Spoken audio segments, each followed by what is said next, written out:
ఏరకు మీ కసుగాయలు దూరకు మీ బంధుజనుల దోషము సుమ్మి పారకు మీ రణమందున మీరకు మీ గురువులాజ్ఞ మేదిని సుమతి.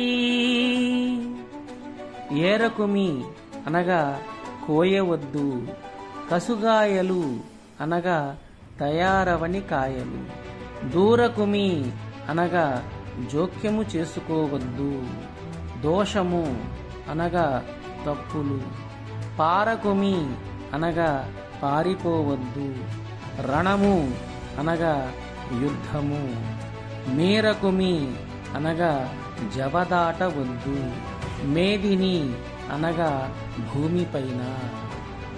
చెట్టు నుండి పిందెకాయలు కోయుట, బంధువుల తప్పులలో జోక్యము చేసుకొనుట, యుద్ధము నుంచి పారిపోవుట, గురువుల యొక్క మాట వినకపోవుట ఈ భూమిపైన ఎవరికైనను మంచి లక్షణములు కాదు.